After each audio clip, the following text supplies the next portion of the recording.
Alright guys, we have the patch notes just came out and I am going to be really quick here. Two of my information was 100% correct. We are getting 36 new legendary essence, 6 for each class, and a new cosmetic is coming out in the shop. So let's dig into it. So basically the update is coming out tomorrow on 25th, and it's a minor update. And let's see what it says here in the codex. Features update 12 of the warrior limited time event is just an event you are needing to just complete task, and that's it. Hungering moon is coming back again. All clan on deck limited time event. So basically until the next major update we are getting two limited time events only. Then there is new cosmetic set, spectral frame, and bug fixes. So feature update 36 new legendary items. As I have already told you guys that we are getting 36 new legendary items, but it looks like these are not coming for the new set item, which does work on the continual damage, but some of the lessons might be working for them. So the funny thing about this is these are going to be available from health 7 difficulty and above. And if you guys remember the previous 36 legendary items, they were locked behind hell 8 difficulty only. So I guess these are less stronger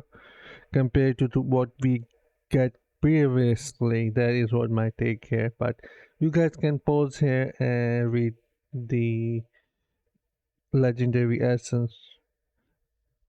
I'm just going to read the one for the demon hunter.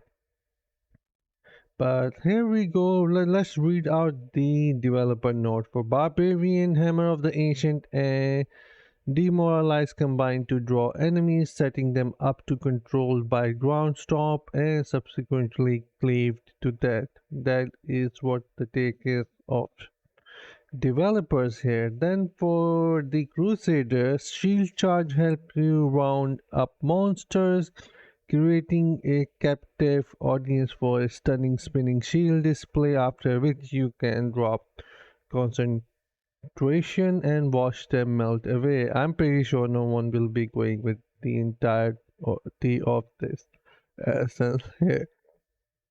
Then the Demon Hunter, that is where I am interested in. The chest piece knockback shot now causes your primary attack to also fire a blast of wind that knock enemies away. And then head, after using knockback shot, your primary attack speed is increased by 30% for 4 seconds. And I guess Ritus Urge might work with that, so the duration is going to extend to 5.5 seconds if I am not mistaken, but that is yet to be tested and I will be doing that. Parent's knife traps now attract enemies when triggers and explode several seconds later. This looks interesting. We'll be testing that out as well. Shoulder Rain of Vengeance now deploys flame arrows, burning all enemies in the targeted area. So this is considered to be a continual damage, I am pretty sure, and it should work with the new set Banquet of Eyes. And also now we can make a combo of chest piece and shoulder together. And the description says here of the developer notes, Rain of Vengeance applies the flame for a ignite to be combined with knockback shots wind, creating brawling firestorm to roast your opponent. So I will be testing that out as well, but I already know that the hate sheet cannot be beaten that easy, but I will be testing that as well. Offhand here, crossbow shot now also deal additional damage whenever it hits the same enemy 3 times. This might be one of the best for a boss, I guess, but I am not sure. And also this isn't going to work for Banquet of Eyes. if you're going to run with Banquet of Ice, it will not work. But if you are running with 4 piece of V2s and 2 piece Shalbas, then this is definitely something we should try out.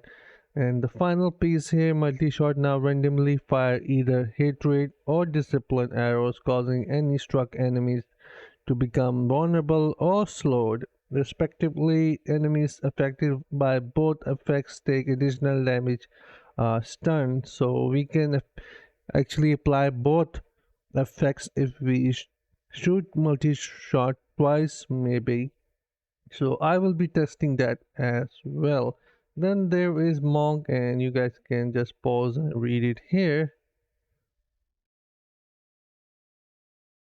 For the Necromancer, use Wraith form to spread fear among your enemies, following up with Bone Spirit to nuke them, and then a final detonation of that fear into nothingness with cause of explosion. I wonder if that is going to be deadly in PvP. The description from the developer is sounding really cool, I guess. Then here for the wizard, taking notes. Developer note: take your dazzling display on the road by using slow time and arcane torrent while remaining mobile, and finish with a flourish of lightning nova to damage and control those before you. This isn't going to be any good if I am correct, because wizard is actually a canon class, and this I don't think is going to be really good for them. But anyways, I'm not the pro for wizard.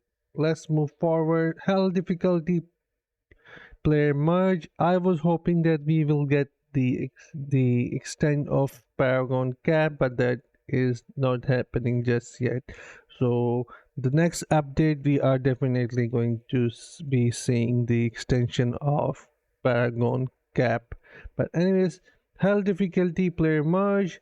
Now players are merging together from different level of Paragon. Let's say Server Paragon level 320. Player in Hell difficulty 1 to 4 can play together, that are around 320. Then 360 Hell 1 and 4 can play together.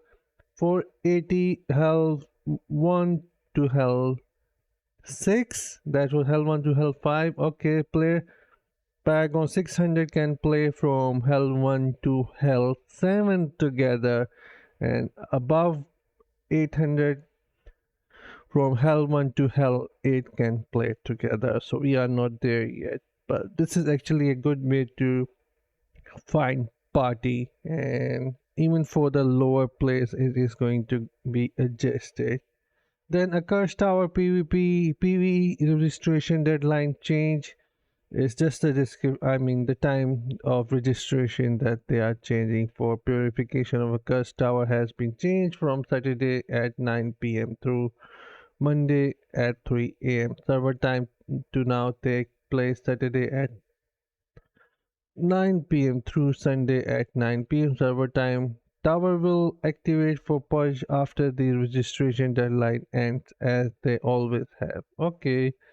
Battleground and Rite of Exile change. This is interesting here, if I am not mistaken. Now when defender are pushing back the idol in phase 2 of Battleground and Rite of Exile, the idol movement speed will be slower. So let's say when you are on the second stage after defeating 3 statue, every time when you are leading the idol forward and all of us dies, then the idol is going to run backwards, right? So they are slowing down its speed of going back by 50%. This is going to actually increase the chance of attackers to win the match a lot easy. So this is interesting. Requirement change to unlock gated gear. So if you guys remember, previously we have to play certain challenge rift levels to unlock next tier. The next tier legendary gear drops now that have been changed. Instead, now we just have to defeat the raid bosses, and we can now start getting the better quality legendary items. So I am going to read it for you guys here. Gear drops from activities not tied to health difficulties such as Elder Rifts are no longer, it should be Challenge Rift. Oh, sorry, no, Elder Rifts are no longer unlocked through challenge rift progression. Instead, they are unlocked by defeating reliquary bosses who unlock the corresponding hell difficulty. So it's a good change.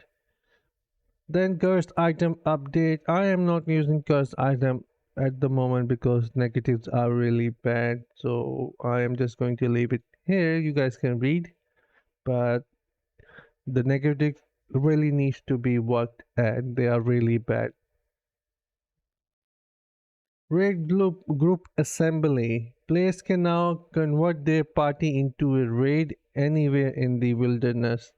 This raid can be brought directly into any activity that requires a raid, bypassing the need to form a raid in the lobby. I wonder if that works cross server as well when we are playing in the cross server.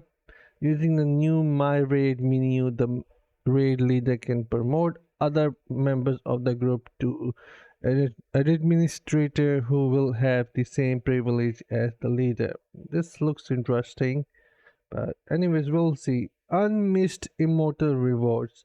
Player can now unmissed rewards from the weekly celebration of a new Immortal Reign by completing activities that grant battle points. Alright, that's a good one. Right of Exile and Accursed Tower spectator mode. Now we can actually spectate our team playing Right of Exile or Accursed Tower PvP matches. That is actually really good. Then there are some chat customized features coming out for better UI, I guess. So I am just going to skip that. Then Trial of the Warrior Limited event coming out as well. These are the reward, obviously just the same that we have been seeing previously. One legendary uh, quest and some set items, some material. That's it. What's this? Yeah, this is the Hungering Moon. The Lurik as well. All clean on deck limited time event is the same thing, we need to complete the task. Then here is the cosmetic that we are going to get. Looks alright, but we will be checking this out later. And it is going to be available for 1000 orb in the markets.